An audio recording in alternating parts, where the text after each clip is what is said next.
ಇಂದಿನ ಸಂಚಿಕೆಯಲ್ಲಿ principle 1 hour time ಕೊಡ್ತೀನಿ, ಅಷ್ಟರಲ್ಲಿ ಅಮೂಲ್ಯ ಪ್ರೆಸೆಂಟೇಷನ್ ರೆಡಿ ಮಾಡಿ ಎಲ್ಲ ಓಕೆ ಆಗಬೇಕು. ಒಂದು ಪಕ್ಷ ಏನಾದರೂ ಪ್ರೆಸೆಂಟೇಷನ್ ಫೇಲ್ ಆದರೆ ನೀನು ಸಮೇತ ರೆಸ್ಟ್ರಿಗೇಟ್ ಆಗ್ತೀಯಾ ಅಂತ ಹೇಳ್ತಾರೆ. ಎಲ್ಲರೂ ಕೂಡ ಶಾಕ್ ಆಗ್ತಾರೆ. ಆಮೇಲಿಂದ ಪ್ರಿನ್ಸಿಪಲ್ ವಲ್ಲಭನ್ ತಿರುಗಿಬಿಟ್ಟು ನಿನಗೆ ಓಕೆನಾ ವಲ್ಲಭ ಅಂತ ಕೇಳಿದಕ್ಕೆ ವಲ್ಲಭ ನಾನು ಹಿಂಗೆ ಇದಕ್ಕೆ ರೆಡಿ ಸರ್ ಅಂತ ಹೇಳ್ತಾನೆ. ಅದನ್ನು ಕೇಳಿ ಅಮೂಲ್ಯಂಗೆ ಫುಲ್ ಶಾಕ್ ಆಗುತ್ತೆ. ಆಮೇಲೆ ವಲ್ಲಭ ಇನ್ನು 1 ಅವರಲ್ಲಿ ಅಮೂಲ್ಯ ಪ್ರೆಸೆಂಟೇಷನ್ ಕೊಡ್ತಾಳೆ, ಅವಳು ಚೆನ್ನಾಗಿ ಮಾಡ್ತಾಳೆ ಅನ್ನೋ ನಂಬಿಕೆ ನನಗಿದೆ ಅಂತ ಹೇಳ್ತಾನೆ. ಆಮೇಲಿಂದ ಪ್ರೊಫೆಸರ್ ಓಕೆ ನೋಡೋಣ ಅಂತ ಅಂದ್ಬಿಟ್ಟು ಪ್ರೊಫೆಸರ್ ಅಮೂಲ್ಯನ ಹತ್ರ ಹೋಗ್ಬಿಟ್ಟು ಯುವರ್ ಟೈಮ್ ಸ್ಟಾರ್ಟ್ಸ್ ನವ್ ಅಮೂಲ್ಯ ಅಂದ್ಬಿಟ್ಟು ಹೋಗ್ತಾರೆ. ಅಮೂಲ್ಯಂಗೆ ಫುಲ್ ಟೆನ್ಷನ್ ಆಗುತ್ತೆ. ಈ ಕಡೆ ಮೀನಾ ಮತ್ತು ಕೇಶವ ಇಬ್ಬರು ನಡ್ಕೊಂಬರ್ತಾ ಇರ್ತಾರೆ ಕೈ ಇಟ್ಕೊಂಡು. ಆಮೇಲಿಂದ ಮೀನಾ ಅಯ್ಯೋ ನನ್ನ ಆಫೀಸ್ ಬಂತು, ನಮ್ಮ ಮ್ಯಾನೇಜರ್ ಬೇರೆ ಏನೇನು ಮಾಡ್ತಾನೆ, ಸರಿ ಹೋಗ್ತೀನಿ ಬಿಡು ಅಂದ್ಬಿಟ್ಟು ಹೋಗ್ತಿರ್ತಾನೆ. ಆಮೇಲೆ ಕೇಶವ ಮೀನಾ ಅಂತ ಅಂದಿದ್ದಕ್ಕೆ ಅಯ್ಯೋ ನನಗೆ ಬಾಯಿ ಹೇಳದೆ ಮರ್ತೋಗ್ಬಿಟ್ಟೆ ಅಲ್ವಾ ಅಂತ ಹೇಳ್ತಾರೆ. ಆಮೇಲಿಂದ ಕೇಶವ ಅದಲ್ಲ ಕಣೆ, ನಮ್ಮ ಅಪ್ಪಂಗೆ ನಿನ್ನ ಕೆಲಸ ಹೇಗೆ ಅಂತ ಗೊತ್ತಿಲ್ಲ, ರಜಾ ತಗೋ ಅಂತ ಹೇಳ್ಬಿಟ್ರು. ಅದಕ್ಕೆ ಬೇಜಾರು ಮಾಡ್ಕೊಬೇಡ, ಸಾರಿ ಕಣೆ ಅಂತ ಹೇಳಿದ್ಕೆ ಮೀನಾ ಅಯ್ಯೋ ನನ್ನ ಮಾವ ಹೇಗೆ ಅಂತ ಗೊತ್ತಿಲ್ವಾ, ನಾನೇನು ಬೇಜಾರು ಮಾಡ್ಕೊಂಡಿಲ್ಲ ಬಿಡು, ಸರಿ ಆಯ್ತು ನೀನು ಹೊರಡು, ಆಮೇಲೆ ನೀನು ಬಯಸ್ಕೋತೆ ಅಷ್ಟೇ ಅಂತ ಅಂದ್ಬಿಟ್ಟು ಹೊರಡ್ತಾ ಇರ್ತಾಳೆ. ಅದಕ್ಕೇನೆ ಕೇಶವ ಮೀನಾ 1 ನಿಮಿಷ ಏನು ಮತ್ತೆ ಅಂತ ಕೇಳಿದ್ಕೆ ಕೇಶವ ಅದಕ್ಕೇನೆ ಏನಿಲ್ಲ ಏನು ಇಲ್ವಾ, ಸರಿ ಬಿಡು ಹೋಗ್ತೀನಿ ಅಂದ್ಬಿಟ್ಟು ಮೀನಾ ಹೋಗ್ತಿರ್ತಾಳೆ. ಆಮೇಲೆ ಕೇಶವ ನಾನು ಇನ್ನ ಹೊರಗಡೆ ಕರ್ಕೊಂಡು ಹೋಗ್ಬೇಕು ಅಂದ್ಕೊಂಡಿದ್ದೀನಿ ಅಂತ ಹೇಳ್ತಾನೆ. ಅದಕ್ಕೇನೆ ಮೀನಾ ಹೌದಾ ಹೋಗ್ಲಿ ಬಿಡು, ಅರ್ಧ ದಿನ ರಜಾ ಹಾಕ್ಬಿಟ್ಟೆ ಹೋಗೋಣ ಅಂತ. ಸರ್ಕಾರಿ ಕೆಲಸನ ದೇವ್ರ ಕೆಲಸ ಕಣೆ ಅಂದಿದ್ಕೆ ನೀನು ಯಾವಾಗಿದ್ದು ಇದೆಲ್ಲ ಫಾಲೋ ಮಾಡ್ತಿದ್ಯಾ ಅಂತ ಹೇಳಿದ್ಕೇನೆ ಕೇಶವ ಏನಾಗೋದಿಲ್ಲ ಹೋಗು, ಸಂಜೆ 4 ಗಂಟೆಗೆ ನಾನು ಇನ್ನು ಡೇಟ್ ಕರ್ಕೊಂಡು ಹೋಗ್ಬೇಕು ಅಂದ್ಕೊಂಡಿದ್ದೀನಿ ಅಂತ ಹೇಳ್ತಾನೆ. ಅದಕ್ಕೆ ಮೀನಾ ಡೇಟಾ ಅಂತಂದಿದ್ಕೇನೆ ಹ್ಞೂ ಮತ್ತು ಮದುವೆ ಆಗಿರೋ ಹೆಂಡ್ತಿನ ಕೂಡ ಡೇಟಿಗೆ ಕರ್ಕೊಂಡು ಹೋಗ್ಬೇಕು ಅಂತ ಹೇಳ್ತಾನೆ. ಅದಕ್ಕೇನೆ ಮೀನಾ ನೋಡು ಆಮೇಲೆ ಅಂಗಡಿಲಿ ಜಾಸ್ತಿ ಕೆಲಸ ಇದೆ ಅಂತ ಕೈ ಕೊಡ್ಕೊಡ್ದು, ಬರ್ತೀಯ ತಾನು ನಿಜವಾಗ್ಲು ಅಂತ ಹೇಳಿದ್ಕೇನೆ ಕೇಶವ ನೋಡು ನನ್ನ ಮಾತು ಅಂದರೆ ಶಾಸನ ಅಂದರೆ ನನ್ನ ಮಾತು, ತಲೆ ಕೆಡ್ಸ್ಕೊಬೇಡ, ನಾನು ಬಂದೇ ಬರ್ತೀನಿ ಅಂತ ಹೇಳ್ಬಿಟ್ಟು ಹೋಗ್ತಾನೆ.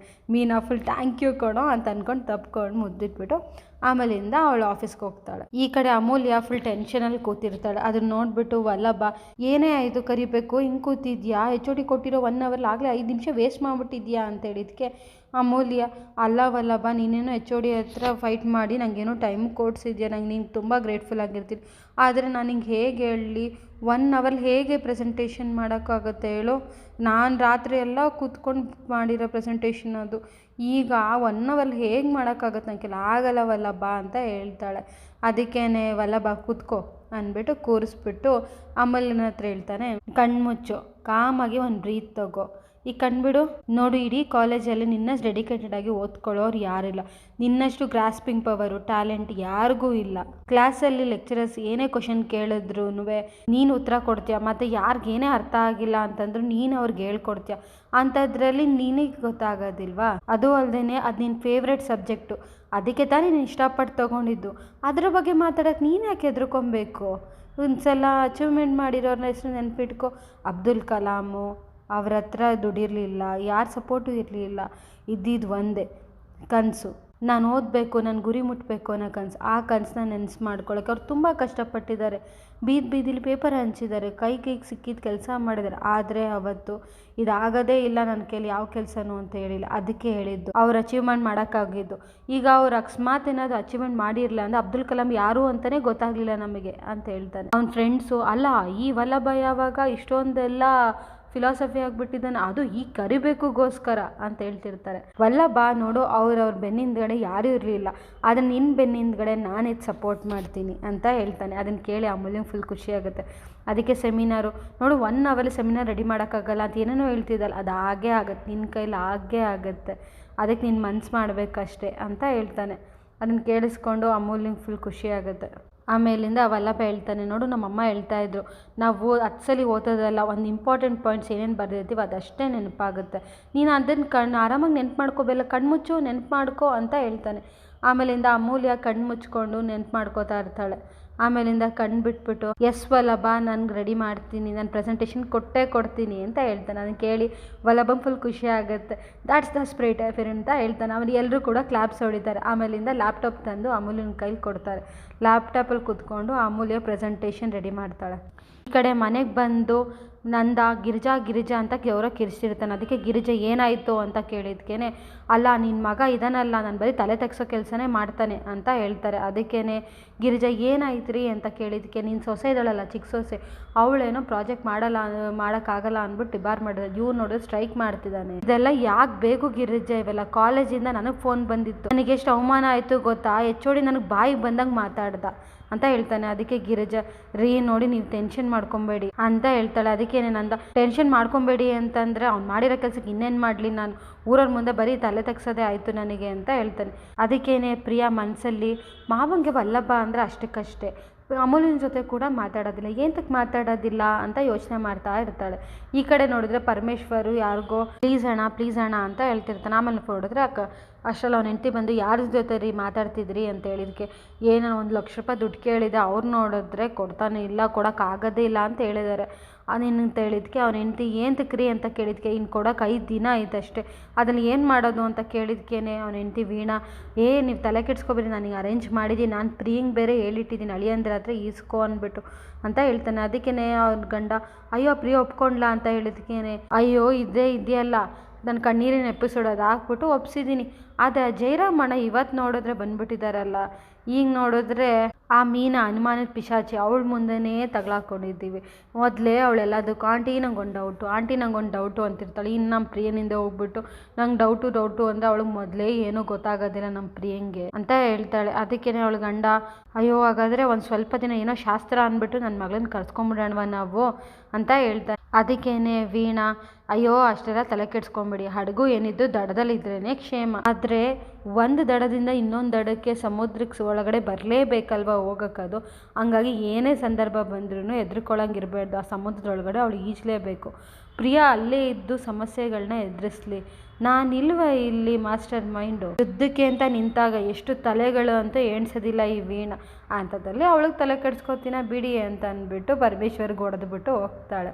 ಆಮೇಲೆ ಪರಮೇಶ್ವರ, ಅಯ್ಯೋ ಮದುವೆ ಆಗಿ ಇಷ್ಟು ವರ್ಷ ಆಯಿತು, ಇವಳನ್ನ ಅರ್ಥ ಮಾಡ್ಕೊಳ್ಳೋಕ್ಕೆ ಆಗ್ತಿಲ್ಲ, ಅಲ್ಲ ಸಮಸ್ಯೆ ಇದೆ ಅಂತ ಎದುರಿಸೋಳು ಇವಳೇನೆ, ಆಮೇಲಿಂದ ನಾನೇ ಸಾಲ್ವ್ ಮಾಡ್ತೀನಿ ಅಂತ ಹೇಳೋಳು ಅವಳನ್ನ, ಹೆಂಗಪ್ಪ ಅರ್ಥ ಮಾಡ್ಕೊಳ್ಳಿ ಇವಳನ್ನ ಅಂತ ಹೇಳ್ತಿರ್ತಾನೆ. ಈ ಕಡೆ ನೋಡಿದ್ರೆ ವಲ್ಲಭ ಫುಲ್ ಟೆನ್ಷನ್ ಆ ಕಡೆ ಈ ಕಡೆ ಓಡಾಡ್ತಾ ಇರ್ತಾನೆ. ಅಮೂಲ್ಯ ನೋಡಿದ್ರೆ ಪ್ರೆಸೆಂಟೇಷನ್ ಕೊಡ್ತಾ ಇರ್ತಾಳೆ. ವಲ್ಲಭ ಫುಲ್ ಟೆನ್ಷನ್ ಓಡಾಡ್ತಿರೋದು ನೋಡ್ಬಿಟ್ಟು ಅವ್ನ ಫ್ರೆಂಡ್ಸ್ ಎಲ್ಲರೂ, ಈ ವಲ್ಲಭನ ಅಮೂಲ್ಯ ಮಧ್ಯೆ ಏನೋ ನಡೀತಾ ಇದೆ ಅಂತ ಹೇಳ್ತಿರ್ತಾರೆ. ಅದಕ್ಕೇನೆ ಅವ್ರ ಫ್ರೆಂಡ್ ಒಬ್ಬ, ನಿಂಗೆ ಗೊತ್ತಾ ಬಿದ್ದಿದ್ದ ಲ್ಯಾಪ್ಟಾಪು ವಲ್ಲಭಂದೇ, ಆದರೂ ಅವ್ನು ಬೈಯೋದು ಬಿಟ್ಬಿಟ್ಟು ಅಮೂಲ್ಯನ ಸಮಾಧಾನ ಮಾಡ್ತಿದ್ದಾನೆ ಅಂತ ಹೇಳ್ತಾನೆ. ಪ್ರಿನ್ಸಿಪಲ್ಲು ವಲ್ಲಭನ ಹತ್ರ ಬಂದುಬಿಟ್ಟು, ಇದ್ರ ರಿಸಲ್ಟು ನಾಳೆ ಹೇಳ್ತೀನಿ ನಾನು ಅಂತ ಹೇಳ್ತಾನೆ. ಆಮೇಲಿಂದ ಎಲ್ರೂ ಏನಕ್ಕೆ ಅಮೂಲ್ಯ ಚೆನ್ನಾಗಿ ಮಾಡಿಲ್ವಾ ಅಂತ ಹೇಳಿದ್ಕೇನೆ ವಲ್ಲಭ, ಇಲ್ಲ ಅಮೂಲ್ಯ ಚೆನ್ನಾಗಿ ಮಾಡಿರ್ತಾಳೆ ಅಂತ ಹೇಳ್ತಾನೆ. ಆಮೇಲಿಂದ ಅಮೂಲ್ಯ ಚೆನ್ನಾಗಿ ಮಾಡಿದ್ಯಾ ಅಂತ ವಲ್ಲಭ ಕೇಳಿದ್ಕೆ ಹ್ಞೂ ಅಂತ ಹೇಳ್ತಾಳೆ. ಅದನ್ನು ಕೇಳಿ ವಲ್ಲಭಂಗೆ ಫುಲ್ ಸಮಾಧಾನ ಆಗುತ್ತೆ. ಆಮೇಲೆ ಈ ಕಡೆಯಿಂದ ವಲ್ಲಭ ಮತ್ತು ಅಮೂಲ್ಯ ಇಬ್ಬರೂ ಗಾಡೀಲಿ ಬರ್ತಾ ಇರ್ತಾರೆ. ಆಗ ಅಮೂಲ್ಯ ಕೇಳ್ತಾಳೆ, ಅಲ್ಲ ಅಕಸ್ಮಾತು ಏನಾದರೂ ನನ್ನ ಪ್ರೆಸೆಂಟೇಷನ್ ಚೆನ್ನಾಗಾಗದೆ ಡಿಬಾರ್ ಮಾಡಿಬಿಟ್ರೆ ಏನು ಮಾಡೋದು ಅಂತ ಕೇಳ್ತಾಳೆ. ಅದಕ್ಕೇನೆ ವಲ್ಲಭ, ಇಳಿಯ ಕೆಳಗಡೆ ನೀನು ಅಂತ ಅಂದ್ಬಿಟ್ಟು ಇಳಿಸ್ಬಿಟ್ಟು, ನಿನ್ನ ಮೇಲಿರೋ ಕಾನ್ಫಿಡೆನ್ಸ್ಗೆ ಕಣೆ ಆ ಲೆಕ್ಚರರ್ನ HOD ಎದುರಾಕೊಂಡಿದ್ದೀನಿ, ಅಕಸ್ಮಾತ್ ಏನಾದರೂ ನೀನು ಚೆನ್ನಾಗಿ ಮಾಡಿಲ್ಲ ಅಂತಂದರೆ, ಡಿಬಾರ್ ಅಂದರೆ ಏನು ಅಂತ ಗೊತ್ತೇನೆ, ನೀನು ಡಿಬಾರ್ ಆದರೆ ನನ್ನೂ ಸೇರಿಸಿ ಡಿಬಾರ್ ಮಾಡ್ತಾರೆ, ಅಂದರೆ ಪ್ರೆಸೆಂಟೇಷನ್ ಚೆನ್ನಾಗಿ ಕೊಟ್ಟಿಲ್ವಾ ನೀನು, ಅಯ್ಯೋ IAS ಆಗೋದಿರಲಿ, ಒಂದು ಡಿಗ್ರಿನೂ ಪಾಸ್ ಆಗೋದಿಲ್ವೇ ನಂದು, ಕರೆಕ್ಟಾಗಿ ಹೇಳೆ ನಿನ್ನ ಪ್ರೆಸೆಂಟೇಷನ್ ಕರೆಕ್ಟಾಗಿ ಕೊಟ್ಟಿದ್ಯೋ ಇಲ್ವೋ ಅಂತ. ಅಯ್ಯೋ ವಲ್ಲಭ, ಇವಳನ್ನ ನಂಬ್ಕೊಂಡು ನಾನು ನೋಡಿದ್ರೆ ಬೀದಿಗೆ ಬಿದ್ನಲ್ಲಪ್ಪ, ಹೆಂಗಪ್ಪ ಮಾಡಲಿ, ನಾನು IAS ಆಗಿಲ್ಲ, ನನ್ನ ಲೈಫೇ ಕೊಟ್ಟೋಯ್ತಲ್ಲಪ್ಪ ಅಂತ ಹೇಳ್ತಿರ್ತಾನೆ. ಆಮೇಲಿಂದ ಅಮೂಲ್ಯ ಮಾತಾಡೋಕ್ಕೆ ಹೋಗಿದ್ಕೆ, ನೀ ಸುಮ್ಮನೆ ಇದ್ದರೆ ಸರಿ ನೀನು ಅಂತ ಹೇಳ್ತಾನೆ. ಅದಕ್ಕೇನೆ ಅಮೂಲ್ಯ, ನನ್ನ ಪ್ರೆಸೆಂಟೇಷನ್ ಚೆನ್ನಾಗೇ ಮಾಡಿದ್ದೀನಿ ಸುಮ್ಮನೆ ಇರು ಅಂತ ಹೇಳ್ತಾಳೆ. ಅದಕ್ಕೆ ವಲ್ಲಭ, ಸರಿ ಆಯಿತು ಬಿಡು, ಪ್ರೆಸೆಂಟೇಷನ್ ಚೆನ್ನಾಗೇ ಮಾಡಿದ್ಯಾ ತಾನೇ, ಏನೋ ಮಿಸ್ ಹೊಡಿತಿದ್ಯಲ್ಲ. ಅದಕ್ಕೆ ಅಮೂಲ್ಯ, ಡೌಟೇ ಇಟ್ಕೊಬೇಡ ವಲ್ಲಭ, ಇಡೀ ಕಾಲೇಜ್ಗೆ ನಾನು ಕೀರ್ತಿ ತೊಗೊಂಬರ್ತೀನಿ ನಾನು ಅಂತ ಹೇಳ್ತಾಳೆ. ಅದಕ್ಕೇನೆ ವಲ್ಲಭ, ನೀನು ಇಡೀ ಕಾಲೇಜಿಗೆ ಕೀರ್ತಿ ತೊಗೊಬರ್ದಿರೋ ಪರವಾಗಿಲ್ಲ, ಮಾರ್ಕ್ಸ್ ತೊಗೊಂಡ್ರೆ ಸಾಕು. ಅದಕ್ಕೆ ಅಮೂಲ್ಯ, ಹ್ಞೂ ವಲ್ಲಭ ಪ್ರಾಮಿಸ್ ನಿನ್ನ ಮೇಲೆ ಹಣೆಗೋ ಅಂತ ಅನ್ಯ ಮಾಡೋಕ್ಕೆ ಹೋಗ್ತಾಳೆ.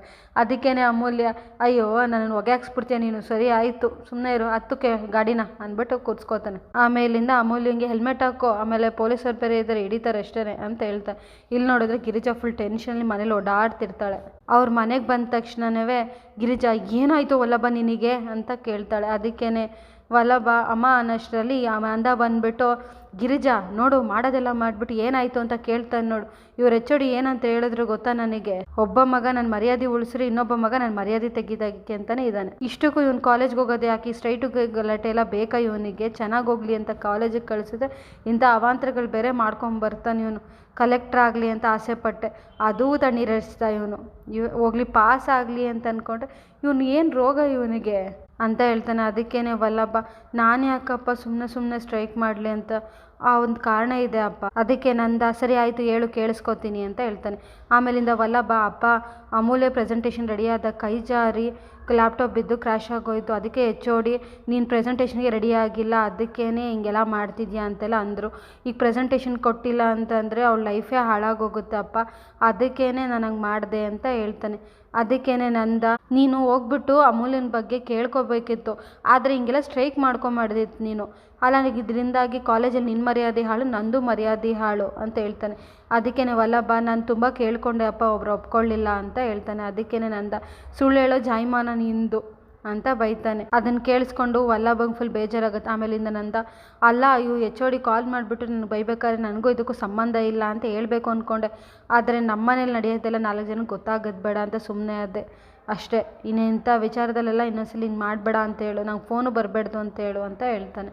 ಅದಕ್ಕೆ ಅಮೂಲ್ಯ, ಇಲ್ಲಮ್ಮ ಅವ್ವ ನಾನು ಹೇಳ್ತಿರೋದು ನಿಜ ಅಂತ ಹೇಳ್ತಾಳೆ. ಅಷ್ಟರಲ್ಲಿ ಪ್ರಿಯಾ ನೋಡಿದ್ರೆ, ವಲ್ಲಭ ಅವ್ರನ್ನ ಹಿಂಗೆಲ್ಲ ಮಾಡಿದ್ದು ತಪ್ಪಲ್ವಾ, ಯಾಕೆ ಹಿಂಗೆಲ್ಲ ಮಾಡಿದ್ರಿ, ಪಾಪ ಮಾವ ಅವ್ರಿಗೆ ಎಷ್ಟು ಬೇಜಾರಾಗಿದ್ದಾರೆ ಗೊತ್ತಾ, ಕಾಲೇಜಿಗೆ ಹೋದ್ರ ಬಂದ್ರ ಅನ್ನಂಗಿರಬೇಕು, ಹಿಂಗೆಲ್ಲ ಮಾಡಿದ್ರೆ ನಮ್ಮ ಮನೆ ಗೌರವ ಹಾಳಾಗಲ್ವಾ, ಇನ್ನೊಂದ್ಸಲಿ ಹಿಂಗೆಲ್ಲ ಮಾಡ್ಬೇಕಾದ್ರೆ ಮಾವನ್ನ ನೆನೆಸ್ಕೊಳ್ಳಿ, ನೀವು ಮಾವನ್ನ ನೆನೆಸ್ಕೊಂಡ್ರೆ ಅವ್ರ ಮೇಲಿರೋ ಭಯಕ್ಕೆ ನಿಂಗೆ ಇನ್ನೊಂದ್ಸಲಿ ಕೆಲಸ ಏನೂ ಮಾಡೋದಿಲ್ಲ ನೀವು, ಅದಕ್ಕೆ ಅನ್ನೋ ಇದರಲ್ಲಿ ನಿಮಗೆ ಹೇಳಿದ್ದೀನಿ, ಇನ್ನೊಂದ್ಸಲಿ ಹಂಗೆ ಮಾಡಬೇಡಿ ವಲ್ಲಭ ಅಂತ ಹೇಳ್ತಾರೆ. ಅದನ್ನು ಕೇಳಿಸ್ಕೊಂಡು ಗಿರಿಜಾ, ಪ್ರಿಯಾ ಅಪ್ಪ ಮಗನ ಮಧ್ಯದಲ್ಲಿ ನೀನು ಹೋಗ್ಬೇಡ ಅಂತ ಹೇಳ್ತಾಳೆ. ಅದಕ್ಕೆ ನಂದ, ಏನಿಲ್ಲ ನನ್ನ ಸೊಸೆ ಕರೆಕ್ಟಾಗೆ ಹೇಳ್ತಿದ್ದಾಳೆ, ನೀನು ಕರೆಕ್ಟಾಗಿ ಹೇಳ್ತಿದ್ಯಮ್ಮ ಪ್ರಿಯಾ ಅಂತ ಹೇಳ್ತಾನೆ. ನಮಗೆ ಎಲ್ಲನೂ ಒಳ್ಳೇದೇ ಕೊಟ್ಟು ದೃಷ್ಟಿ ಪಟ್ಟು ಅಂತ ನನಗೆ ಈ ನನ್ನ ಮಗನ ಕೊಟ್ಟ, ಅಯ್ಯೋ ಎಲ್ಲ ನಾನು ಹಣೆ ಬರಹ, ತಲೆ ಎತ್ತಿ ಬಾಳಬೇಕು ಅಂತ ಎಷ್ಟೇ ಪ್ರಯತ್ನ ಪಟ್ಟರು ಜೀವನ ಪರ್ಯಂತ ತಲೆ ಬಗ್ಸಿ ನಡೆಯೋ ಹಾಗೆ ಮಾಡ್ತಾನೆ ಇವನೊಬ್ಬ ಅಂತ ಹೇಳ್ತಾನೆ. ಅದನ್ನು ಕೇಳಿಸ್ಕೊಂಡು ಅಮೂಲ್ಯಂಗೆ ಫುಲ್ ಕೋಪ ಬಂದು ಅವಳು ಒಳಗಡೆ ಹೊಟ್ಟೋಗ್ತಾಳೆ. ವಲ್ಲಭಂಗೆ ಫುಲ್ ಬೇಜಾರಾಗುತ್ತೆ. ಆಮೇಲಿಂದ ನಂದ, ಅಯ್ಯೋ ಏನಾದರೂ ಹೇಳಿದ್ರೆ ಮುಖ ತಿರುಗಿಸ್ಕೊಂಡು ಹೋಗೋದನ್ನು ಕಲ್ತ್ಬಿಟ್ಟಿದ್ದಾರೆ ಅಂತ ಹೇಳ್ತಾನೆ. ಆಮೇಲಿಂದ ಪ್ರಿಯಾ ನಂದನ ಹತ್ರ ಬಂದುಬಿಟ್ಟು, ಮಾವ ವಲ್ಲಭ ಇನ್ನೂ ಚಿಕ್ಕವನು, ಅವನು ಆದಷ್ಟು ಬೇಗ ಸರಿ ಆಗ್ತಾನೆ ಅಂತ ಹೇಳ್ತಾನೆ. ಗಿರಿಜಾ ನೀನು ಒಳಗಡೆ ಹೋಗಮ್ಮ ನೀನು ಅಂತ ಅಂದ್ಬಿಟ್ಟು ಪ್ರಿಯಂಗೆ ಹೇಳ್ತಾರೆ. ಆಮೇಲಿಂದ ಪ್ರಿಯಾ, ಸರಿ ನಾನು ಅಡುಗೆ ಮನೆಗೆ ಹೋಗ್ತೀನಿ ಅಂದ್ಬಿಟ್ಟು ಹೋಗ್ತಾಳೆ.